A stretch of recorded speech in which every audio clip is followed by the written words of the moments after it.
There's a lot of doom and gloom among investors right now with all this market volatility we're experiencing. But the truth is, market declines can actually be amazing opportunities to buy stocks caught up in a sell-off if you pick your spots wisely. And that's why DIY investor Daniel Pronk isn't shy to buy while others are selling. So let's hear his stock picking secrets for these turbulent times.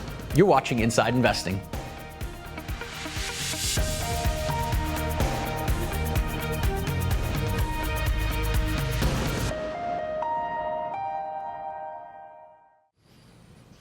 Hello everyone, welcome to another edition of Inside Investing, the show that helps you level up your financial knowledge and sharpen your investing skills. Presented to you by TD Direct Investing, named Canada's best online brokerage by the Globe and Mail for a third straight year and counting.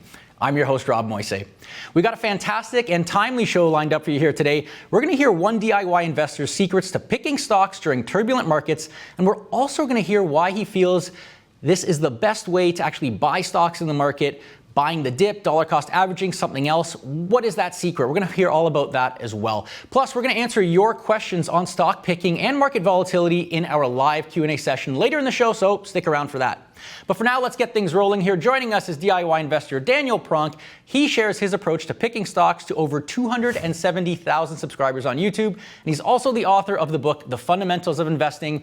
Daniel, a favorite of the program. Glad to have you back. Thanks for taking the time to join us. Yeah, thank you for having me back. It's great to be here. I got to say, I always appreciate your level-headed, big picture approach to picking stocks here. So I think you're the man for the moment here with all the craziness going on. Of course, nobody knows what's going to happen in the future here, but I'm curious how you're thinking about the impact of this tariff war on the stock market. Is this sort of short-term pain or perhaps a long-term malaise that we're going to be dealing with here? Yeah, my personal opinion is that this is probably going to be more of a short-term event that we're experiencing. And I think that long-term investors, if you're truly focused on the long term, this is going to come and go. And in 5-10 years, we're not going to be talking about everything that everyone is worrying about right now. I've heard a lot of people talk about how, this time is different. It feels different. Does it feel different to you, or is this kind of more of the same, just slightly different flavor? Yeah, I would say this time is different, but I would also say that every time we see any uncertainty in the markets, it's always different, In the Great Recession in 2008, that was different. And then the tech bubble bursting, that was also different. So every time that we have some sort of major economic event that impacts the markets or investing, it's always different. Even COVID. COVID was a once-in-a-lifetime event. It was definitely different. But humans are adaptable. We tend to get through it. And I think that we will once again. There's certainly a lot of market history that suggests over the long term that has happened in the past, perhaps gives people confidence that it will happen again here. That said, despite all that, some investors are no doubt freaking out about this market volatility here. You aren't one of them, so is there something that you focus on or something that you keep in mind that helps you kind of keep a cool head through all of this? Yeah, so the first thing is, sorry, my cat is jumping on the desk right now. Yeah, so the first thing is that you have to understand that volatility is normal. And the way that you find opportunities is by focusing on the fundamentals of businesses. So I actually do not make any of my investment decisions based on what the share price of a stock or what the market is doing, its price is doing in the short term. I'm always making my investment decisions based on the fundamentals of the businesses that I own, the businesses behind the share price. What are those businesses doing? And if their fundamentals are continuing to grow and improve, but their share prices are coming down, then I'm getting a growing business that's getting better and better every day at a cheaper and cheaper price. And that's where I believe the opportunities really lie. But you can only find them if you're focusing on fundamentals instead of looking at what the share price is doing every day and trying to make your decisions based on what the share price is doing.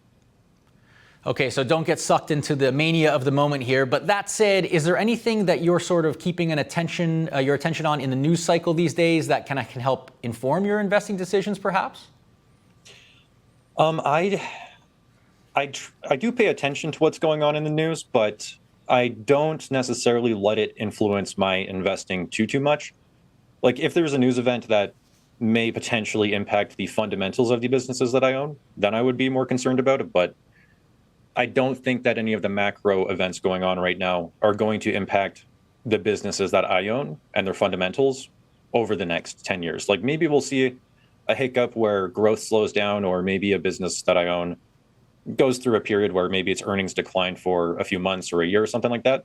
But as long as the long-term fundamentals of the business are still growing, and I think they still will continue to improve, then yeah, I'm not really too stressed about it.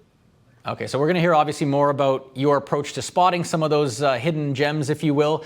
But that said, for people in the market here today in our audience, we totally appreciate that volatile times, can be stressful and tough to navigate. And TD Director Investing has you covered there. Okay, we've got a lot of educational content that's free on our Learning Center, on our social medias, on our YouTube's channels there. So you can check them out if you need some help specifically dealing with market volatility. And you can also scan this QR code on your screen here if you need a little bit more tailored help here navigating this. This will connect you to a financial advisor on our team that can design a plan specifically for you and help you kind of figure out what works best for you. But with that said here, we're talking cool head here in the market. We're going to discover, what Daniel's approach is here. So let's get down to the heart of our conversation here, researching and picking stocks during market volatility. And for those in our audience, if you want to get in on the conversation here, we'd love to have you. So make sure you submit your questions to us. If you're watching on Webbroker, you can use the chat box there to send your questions to us. If you're watching on our broadcast platform, you can use the questions and comments box. And if you're watching on our YouTube live stream, you can click on the link in the description. It's going to take you over to our broadcast platform, and that's where you're going to be able to ask your questions. All right, with all that out of the way, Daniel, let's get down to business here. First off, I'm just kind of curious, in times like this of market volatility, what are sort of the main priorities that you're thinking of for your portfolio to get through this tariff war and perhaps even take advantage of this market volatility? Yeah, I would say the things that I'm focusing on are the things that I always focus on. It's kind of boring, but I just try to stay focused on the fundamentals of the businesses that I own and make sure that they're still doing okay. And as long as they're doing okay, then yeah, the volatility is actually an opportunity, as I was talking about earlier. I know one of the things that you mentioned to me off camera was that you're looking to kind of sort of double down, if you will, on some of your higher conviction positions rather than sort of reaching for new ones a lot. Why is that? Take me through your thinking. Yeah, so that's kind of just a natural consequence of how I invest, because the way that I view my portfolio now is, well, I try to be a more concentrated investor and not own too many names. So my portfolio is down to 13 positions now.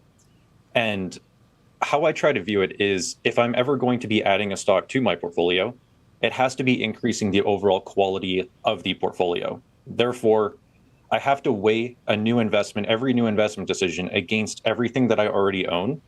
And it has to be a better opportunity that also is going to increase the quality of my portfolio. So that tends to lead to me just continuing to buy what I own, because every stock kind of moves in line with what the overall market is doing. So if the overall market is going down, then stocks in my portfolio usually also go down. And yeah, it just results in me just continuing to add to what I already own. I'm curious, is there like sort of a magic number for the number of stocks in your portfolio that you're trying to generally stick close to? Is there something like that? Yeah, so previously I would have said around 20 positions. That's just something that I felt personally. I don't think that the way I structure my portfolio should be replicated by anyone, to be clear. And I think that everyone should do what works best for them. But personally, as someone who only owns individual stocks and does not own any ETFs, I found that around 20 positions, especially during earnings season, it became way too hectic to try and stay on top of like 22 different businesses when they're reporting.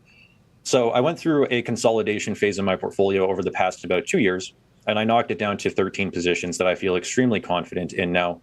And I think over time, I could see my portfolio getting more and more concentrated as I continue to grow as an investor. But for the moment, yeah, 13 is a very comfortable number for me.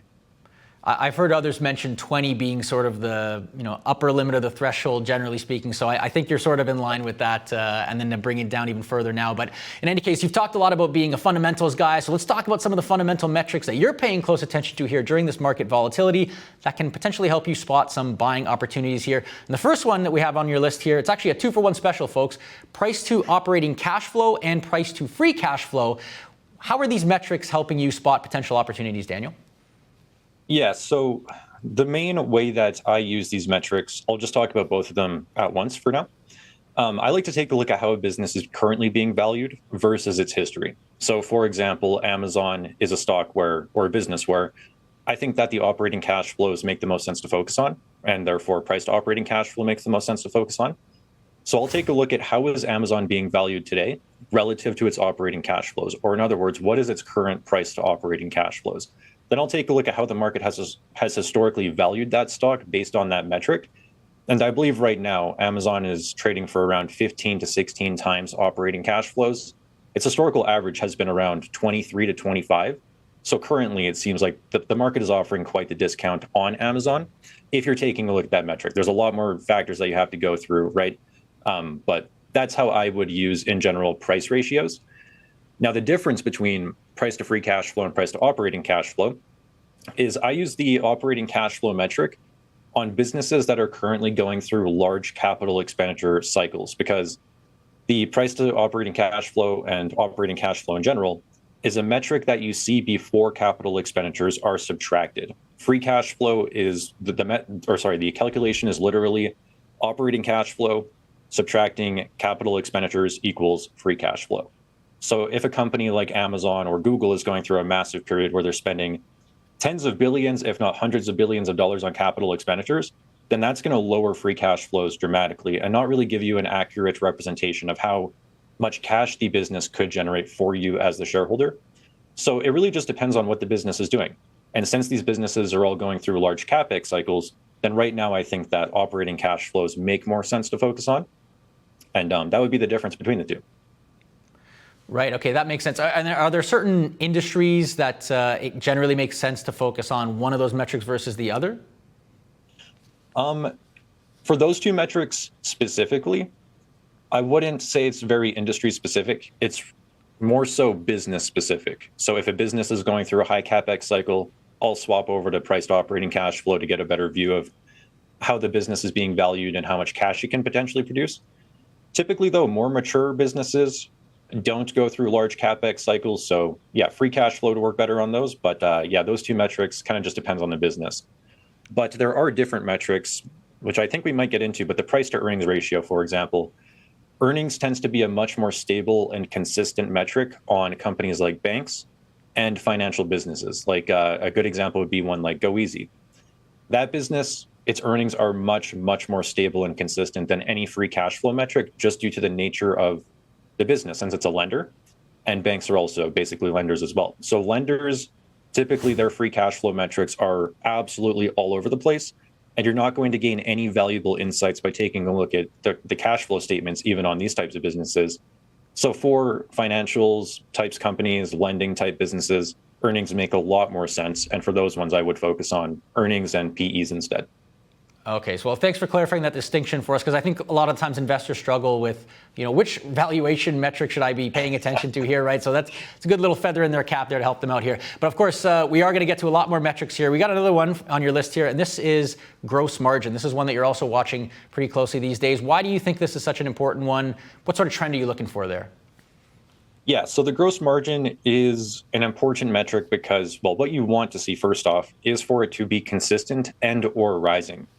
If a gross margin is either consistent and or rising, then it gives you an indication that the business may be durable and have a competitive advantage, or what is also known as a moat in investing. That doesn't necessarily mean that if a business has a high and sustainable gross margin, that it means it always has a moat, but it can be an indicator that a business does have a durable moat.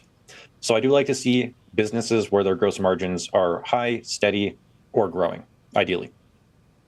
Talk to me a little bit more about this economic moat concept. What does that mean, and how do you even evaluate something like that, specifically in real time too, when things can be moving really fast in the market? Yeah, I would say the moat is probably the most challenging part of the entire stock analysis, investment analysis process, because it is pretty dang subjective, and there's no one indicator that you can look to where you can just be like, yeah, that business has a moat, or no, it does not have a moat.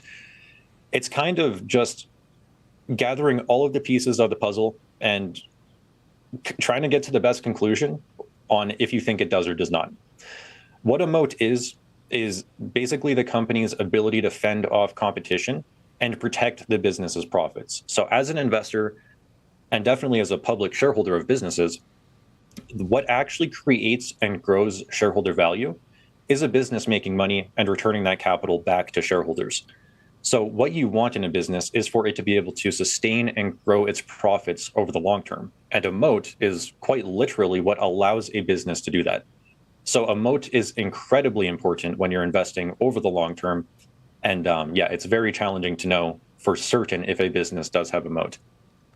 Right, you got to really deeply research the dynamics of the business to kind of get a sense. Of course, the competitors as well here too. We have a chart that you highlighted to us here. This is Visa's gross margin. And at first blush, when you look at this chart, Daniel, an outside observer would say this is the least interesting chart I've seen in a good long time. But for you, this is a very interesting chart. Tell me why you think this is an example of a business that could make sense in market volatility and a tariff war and stuff like that based on this gross margin that you're seeing here. Yeah, this is a beautiful chart. Beautiful, beautiful gross margin here. 80% gross margin consistently for 14 years now. That basically, it doesn't mean that Visa has a moat, but it's a pretty good indicator that Visa's got a pretty dang strong moat.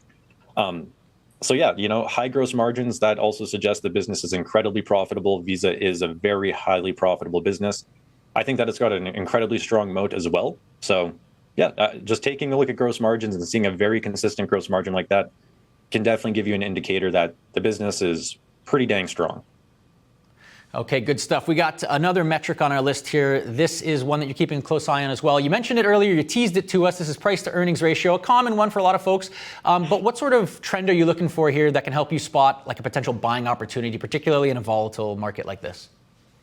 Yeah, so it would go back to what I said earlier about price ratios in general. So what I like to do is take a look at, if I'm using the PE on a financials type business, then I'll take a look at what is the company's current price to earnings ratio versus its history. So if we're taking a look at, I'll just use an example like GoEasy.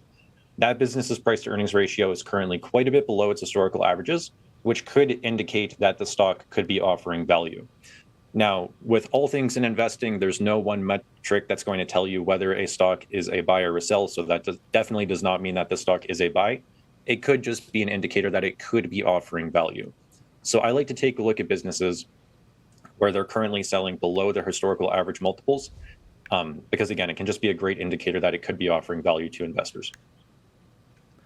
Okay, and I know another one that you pay close attention to here as well is a company's management team.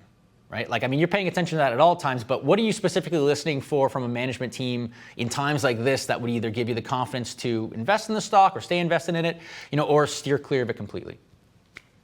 Yeah, management is incredibly important when you are investing in individual businesses. They are the people who are in charge of allocating the capital that the business generates. And if they're spending the money or doing dumb things with what the business produces, the cash that the business produces, then that can significantly impact the returns that shareholders will get. So management is very important to focus on and pay attention to. The things that I'm looking for right now is really just seeing what management is saying about the business. Is the business still holding up? What are they guiding for the future? And do things look like they're okay? And are the fundamentals of the business still improving? The thing is, though, is that management can really say whatever the heck they want to say. They can make the future of the business look as rosy as they possibly want. So you do kind of have to have a little bit of a filter on when you're listening to what the management is saying. And one thing that I like to do to help combat this uncertainty with what the management is currently saying is to simply go back and take a look. I'll go back 10 years. What was the management team saying 10 years ago? And how did the business performance play out relative to what they were saying? So for example, if a business put out projections in, let's say 2014, let's say they put out 3-year projections in 2014, I'll go back to 2017 and I'll look at the business's results versus their projections.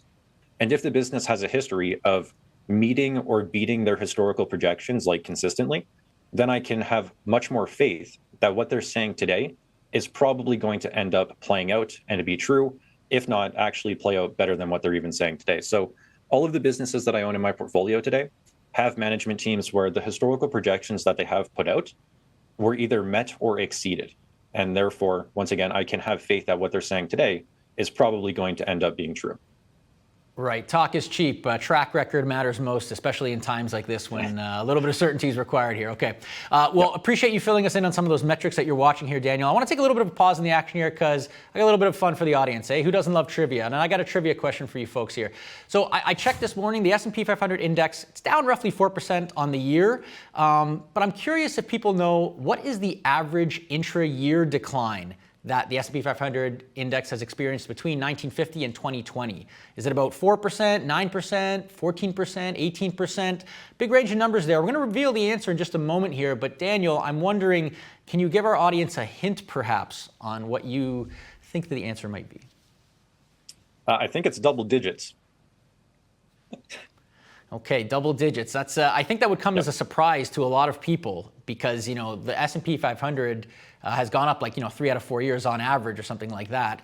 So you would think it can't be that volatile. But Daniel, your instincts are right. Actually, let's check the answer here. The actual answer is about 14%, 13.7 to be precise here. And we actually have a great chart that illustrates this here. This chart shows what one of my favorite bloggers, Nick Majuli, likes to call the price of admission. Okay, and the price of admission is this idea that stocks are volatile. You do see these big drops during some years, but like I said, the S&P 500 index has over time risen. And Daniel, I'm curious, when you look at this chart, what jumps out at you and about the answer to this trivia question? I think the main thing is just stocks are pretty dang volatile. People want them to move up in a straight line, but that's just not how reality is. They do like to bounce around quite a bit. That's right. No risk, no reward, right? So you got to pay to play to an extent here. Appreciate you playing along with that here, Daniel. Let's get back to our conversation. We've heard a lot about, obviously, the stock research process that you have, some of those metrics that you're keying in on right now during these volatile markets. But I want to talk a little bit more about your approach to actually buying stocks under these conditions because, pulling the trigger can be easier said than done, I think, for a lot of folks here. Some investors have definitely gravitated more towards international stocks recently, sort of surmising that it could be, a relative safe haven, if you will, from the uncertainty that we're seeing in the U.S. I'm curious, what's your approach on that? Yeah, I would say currently, what I've been doing in my portfolio is I definitely own a lot more international stocks outside of the U.S. markets. But that's kind of just a natural consequence of the US markets becoming quite expensive, in my opinion. So I'm not someone who tries to have X% of my portfolio in the United States, Canada, Europe, Asia, or anything like that. I just try to find high quality companies that I think are offering value and will continue to grow over the long term. And wherever that value is being presented or wherever those businesses lie is where I'll end up buying them. In the recent years, that's been, a lot of Canadian stocks actually, and some down in Latin America as well. So that's where I've been finding value, but that's not me trying to say that I want less exposure to the US. It's, again, just a natural consequence of, in my opinion, the US market's getting quite expensive. Okay, I mean, I've also heard things out there, some investors wondering whether the U.S. is still even an investable market. Given all the on again, off again tariffs and the changes in policies, some policies that some would perceive to be, a pretty radical departure from what we've seen in the past year. Things like threatening to fire the chair of the Federal Reserve, that raised some eyebrows. What's your take on this idea of the U.S. being less investable these days than it was in the past? I think the U.S. is probably still pretty dang investable, especially if it gets down to the right price. I mean, Meta and Microsoft, Google, they all just reported their earnings over the past week. Earnings were phenomenal. Those businesses are continuing to fire on all cylinders. So I think that the U.S. markets are still very attractive. It's just, hopefully they get down to a better price. Okay, so you're really not getting caught up in, the hype and the panic of the moment here, right? Just kind of big picture, playing it out here. This is what I'm taking from you. What about this idea of buy the dip? On the other end of the spectrum, I've heard people say, hey, no, this could be a great opportunity to buy the dip. But I'm curious, are you holding cash to buy the dip? Are you, just business as usual, dollar cost averaging into the market? What's your approach there? Yeah, so my buying approach is I actually do not try and time the market or hold a large portion of cash to try and buy the dip or anything like that. What I do is whenever I get cash available to invest in my portfolio, I just buy whichever stocks I think are looking the most attractive within my portfolio, unless I'm rarely looking for a new investment. But yeah, I don't try and time the market or try and buy dips. I guess you could call it dollar cost averaging whenever I get cash that comes into my portfolio. And then in terms of where I buy, I just buy whichever stock I think is offering the most value at the moment. And the idea here is just get your money to work as fast as possible kind of thing? Yeah, because I believe that I cannot predict what's going to happen in the market. So what's the point in me trying to, like, if I hold on to cash, then that's me kind of saying that I think the market is going to go down. And that would be me kind of trying to time the market. So I remove the aspect of timing entirely from my investment process, which allows me to just simply focus on business fundamentals and adding to wherever value is. You can certainly, take your finger off the emotionality of the market, if you will, trying to automate as much of your process as possible. That's certainly something that I try to do in my own personal experience, and I found it helpful. Sounds like you're of the same mind here. I'm curious, though, what would lead you to sell a stock in market conditions like this? Because I think some people have seen some positions in their portfolio fall, and they're hesitant to, cut the cord because the market's down a bit here, specifically the U.S. market. What would lead you to sell a stock in less than ideal conditions, let's call it? Yeah. What would cause me to sell a stock? You guys are probably noticing the theme of my entire investment style is fundamentals. I would only sell a stock if I believe that its fundamentals were getting worse in the economic conditions that we're in. And it would have to be getting worse over the long term as well. Like, as I said earlier on, any business can go through a short-term hiccup where earnings may decline for a year or something like that. So a business would have to be seeing its long-term fundamentals or profit potential decline, in my opinion, for me to want to sell the stock. If it's going through a short-term hiccup, that's fine. If its stock drops 50%, but the fundamentals are okay, that's fine with me. I really don't care. I'll just continue to buy cheaper. So my entire investment process, whether I buy, sell, hold, is entirely based on what the fundamentals of the business behind the stock is doing. Daniel, that sounds like the best kind of boring, if you ask me, okay? Like just Yeah. like a nice, like steady approach no matter what, not getting too high, not getting too low here. Finally, is there anything that you're changing about your approach right now that you weren't doing, call it 6 months ago or what have you? I don't think so. No, I think it's important to just stick to your investment strategy through all periods. I'm not going to try and switch my investment strategy because there's tariffs going on or anything like that. And then, because if you're trying to switch your investment strategy every 6 months based on what the news headlines are, then I think that's just very stressful. It's very inconsistent, and it's not a repeatable strategy. So I found a strategy that works very well for me, my temperament, my interest in the stock market. I love investing. I love business. So I found something that works very, very well for me, and I'm just going to stick to it through whatever happens in the world.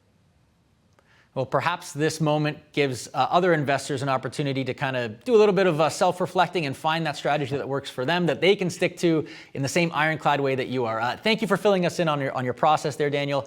Before we continue, I have a quick question for our viewers. Are you enjoying the show so far? Well, then make sure to follow TD Direct Investing on YouTube, Instagram, and Facebook. You can get a sneak peek of upcoming episodes, as well as a ton of other educational content designed to help you build your investing knowledge. All right, Daniel, I want to move on to a segment we like to call Hot Takes, okay? We've heard a lot of interesting perspectives on our program in the past. I wanted to bounce some ideas off of you, see if you agree or disagree and why. And this first idea comes from another DIY investor, Brian Feroldi, who you may have heard of from Long-Term Mindset. And he says he wouldn't invest in a company that's had to restate its financials in the past. There are thousands of publicly traded companies out there that never have any accounting irregularities. So if I find one that does, why would I waste my time studying that business when there are thousands of other companies where I can trust the financials? If it was like Google or Apple or Amazon and a new management team came in and they said, we're going to change the reporting of it, or it turns out that some minor thing related to an acquisition needed to be stated, I would be very lenient. But if it was a startup company or a company that was losing money or a company that wasn't established itself and it reported that its financials could not be relied upon, I would just write it off permanently forever. So Daniel, what do you think about this idea of, writing the business off forever? Would you give a business a second chance, perhaps, if the upside kind of looked attractive to you based on some of the fundamentals you're looking at, or is it just a no-go zone for you as well? Yeah, I would lean towards my answer being it would be situational. I try not to apply any hard rules to investing because on a case-by-case basis, I think everything just needs to be, analyzed on a case-by-case basis. But with that being said, in general, if it was a smaller startup company that's losing money and they had to restate their financials or, redo their financials, it's definitely a pretty big red flag that would cause me to maybe avoid it. Yeah. What about if the management team changed? Would that change your thinking at all on it? Yeah, that would definitely change my thinking. If management changes, then yeah, definitely. Okay, so you get a little bit of a clean slate there. Okay, appreciate you weighing in on that one. We have another idea here. This one from another DIY investor, Bilal Dalich, and he says he likes to do what he calls strategic dollar cost averaging when he's buying stocks. I'll give you an example. If I like a certain stock, and what I will do is I'll make that first initial plan that I'm going to put $5,000 into this stock. Now, I don't want to invest the full $5,000 because I might be uncertain. Maybe the stock price is too high. Maybe the macroeconomics in the future don't look too good, but I do really love that company. So how do I kind of, relieve that itch I get to buy that stock? So I'll make that first initial investment of $1,000, okay? And then I'll wait either a month or a week. And if the price goes down maybe 10% from there, I'll make that other initial investment of $1,000. And maybe if the price goes up another 5%, I'll put maybe another $500. So this is a strategic, a more strategic way of dollar cost averaging. All right, Daniel, so this strategy is a little bit unorthodox, I guess, a little bit of a combo of, averaging in and buying the dip and stuff like that. What do you think about the strategy that Bilal has described here? Does that make sense to you, or would you just take a different approach altogether? Yeah, I mean, that strategy makes sense, and I've heard it a lot. And Bilal, he's a great investor, great guy. Can't speak highly enough about him. So yeah, if it's working for him and it works for other people, then I think that's a great strategy. It's not necessarily the strategy that I use in my portfolio. I really just I'll happily buy in 5%. I'll put 5% of my portfolio into a position within a couple of days. If I research it, my conviction is high enough and I think it's offering value. Yeah, I don't really, in that situation, I wouldn't really dollar cost average in. I would just kind of plow the money in. I'm definitely very happy doing that. Let's say if you got parachuted $10,000 or something like that, maybe you got a great bonus from work or something like that. Would you sort of dollar cost average that in or average in or anything like that? Or again, would you just lump sum it in right then? For me personally, I would probably just deploy the capital as quickly as possible. But I also think that I'm not really, I would say you're a normal investor. And that's because I also have cash flow coming in from my different businesses on a pretty much a weekly basis at this point. So I think that it kind of depends on who you are and what you should be doing, because I've talked to people before where they may get a lump sum of, $10, $15, $20,000, but they don't have a lot of consistent cash flow coming into their bank account. And if that was my situation, I would deploy the capital much more slowly and much more methodically. But since I am someone who kind of just set my life up where I do have cash coming in quite frequently, then I don't really see the point for me personally to try and hold on to the cash or try to time the market or anything like that. So that's why I'm just very happy to put my cash to work, because, I got more coming in. That's a fortunate situation to be in here. So glad to hear it. Thank you for playing along with our segment here. We talked a lot earlier about some of those criteria that you like to look for, Daniel, when you're researching stocks, the gross margin, earnings per share, the operating cash flow and stuff like that. So on that note, I wanted to throw it over to my colleague, Caitlin Cormier. She's going to show us how to screen for some of these criteria in WebBroker. Hello, it's Caitlin, client education instructor with TD Direct Investing. And today we're going to take a look at our stock screener tool. We're going to take a moment to hop into WebBroker and see how you can create a list of stocks specific to the criteria that you're looking for. Let's jump in. The stock screener tool is going to be under Research, Tools, and then Screeners. It will be the first page that we get to, and in order to create our own custom screen, we're going to hit the screening button. Once we're here, because we have a clear idea of what we would like to screen for, we're going to clear all of the existing criteria and start from scratch. And I'm just going to go ahead and click More Criteria, and I'm going to add the price to earnings, or PE ratio. I'm going to put in between 10 and let's say 50 for criteria. Next, let's look at the earnings per share 5-year historical growth. We'll look at least a minimum of 15%. We're going to add in some cash flow. So it's cash flow growth last quarter versus prior year. Again, let's just get at least a bit of a minimum in there. And finally, let's look at gross margin, and we'll say at least a minimum of 25% there. So once we've added all of this criteria, and of course, if you ever want any additional information about the criteria, you can just click learn more and read about what that specific criteria will filter out. Once we have that, we can scroll down and see the matches for the companies that come back meeting the criteria that we've input. So there is 176 matches, which is quite a bit, but we'll notice that there is a listing of kind of the top 10 based on our criteria. We can see specifically each one of the criteria we've input and where these companies fall. If there's one particular criteria that's most important to us, we could actually rearrange based on that. So for example, if we wanted to know based on PE, we can just simply click on PE and see either lowest to highest or highest to lowest, or however we'd like to rearrange the information.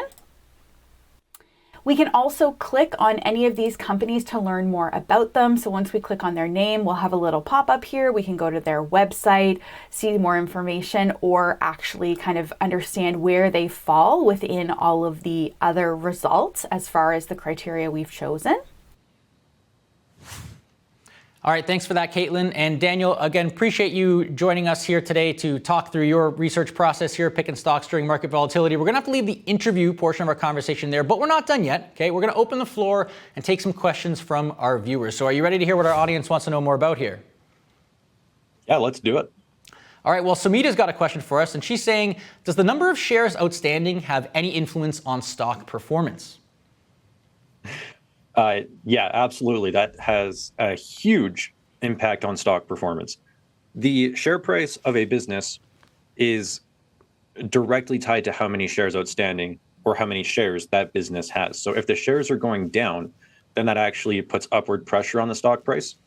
And if the shares outstanding is going up, like if the business is diluting consistently, then that puts a ton of downward pressure on the share price. So yeah, shares outstanding has a huge impact on shareholder value and what the stock is going to do. Okay, thanks for the perspective on that one. We got another one here. This one's coming into us from Jim. Let's take a look at this one. Jim wants to know, are there certain types of sectors or industries that you're trying to avoid investing in during this tariff war? No, I don't put my portfolio or think about, I need to have X% exposure to a certain industry or avoid a certain industry. I really just look for high quality businesses, and those can exist in pretty much any industry. So no, I wouldn't say that I'm trying to avoid or prioritize specific industries. Do you think there are certain industries, though, that are more affected by what we've seen from this tariff war in general, or is it always just a case-by-case basis? I'd say it's always a case-by-case basis. I mean, there's probably industries that will be more affected, especially if you're importing. If you're located in the United States and you're importing, then yeah, your business would probably be much more affected. Okay, good to know. Thanks for the perspective on that one. Of course, we got another question here. This one's coming to us from Arif, and Arif wants to know, what is your favorite metric for evaluating a stock? If you had to pick just one, Daniel, don't cheat and give us multiple. If you had to boil it down to just one, what would it be? Man, you knew I was going to cheat too.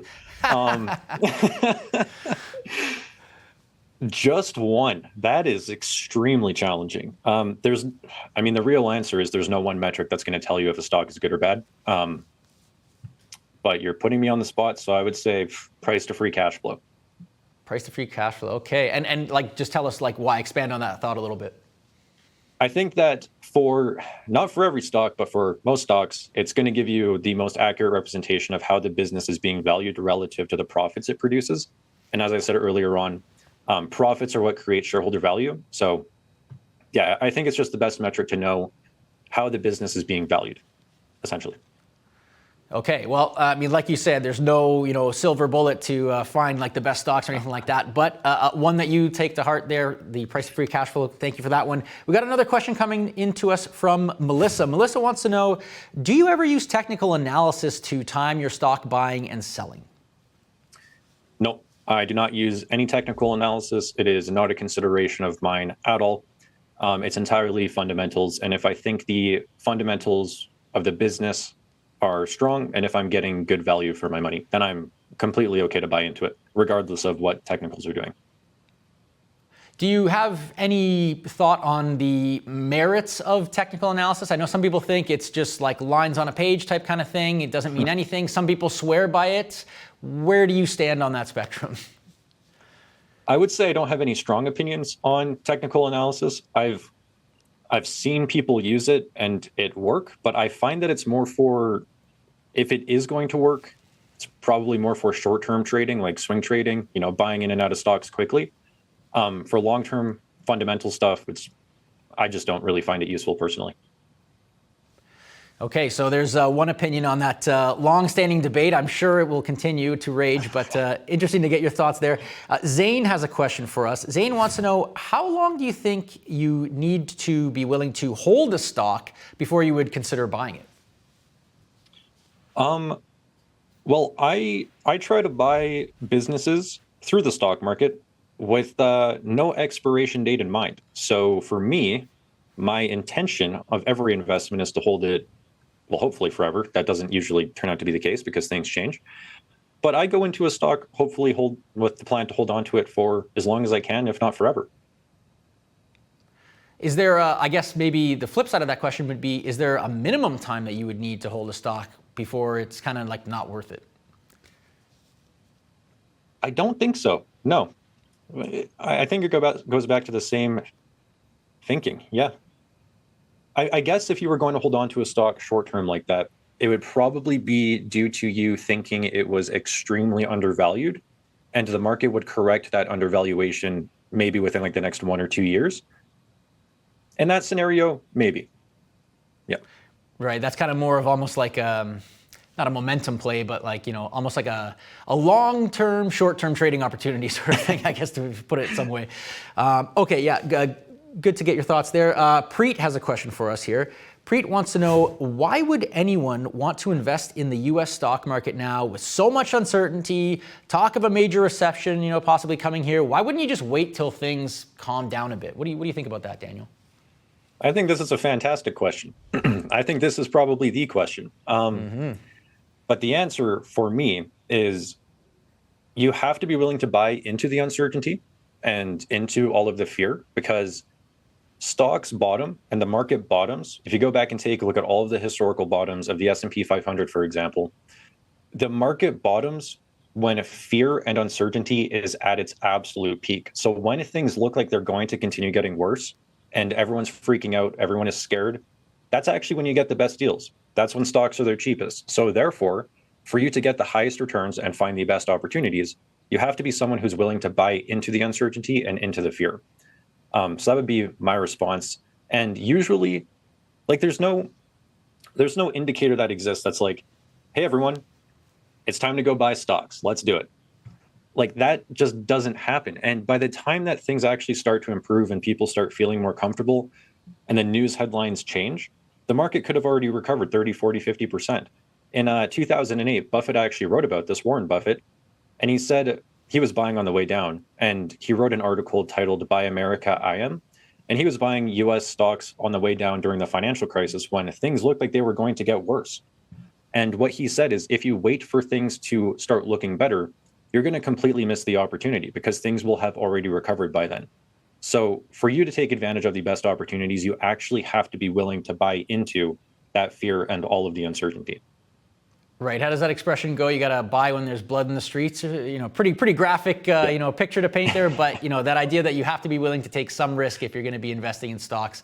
Otherwise, maybe you need to reconsider your asset allocation and maybe take a different approach here. But in any case, Daniel, appreciate you playing along with our Q&A here and helping our viewers navigate these crazy times here. Again, I always appreciate your very level-headed perspective here. But we're going to have to leave things there, unfortunately, for this time. So thank you for joining us. And thank you, everybody in the audience here, for tuning in. Make sure you tune in next Thursday at 2 p.m. Eastern. We're going to hear from day trader Jordan Fogel, and he's going to share the trading strategy that he says has helped him win more of his trades even as the market goes wild. He's got something like a 65% win rate, he says, which is pretty darn good, and he says he's consistently profitable through it. So we're going to hear more about that. For now, though, that's all the time we have. So from everyone here at Inside Investing, thank you so much for watching, and we'll see you all next time.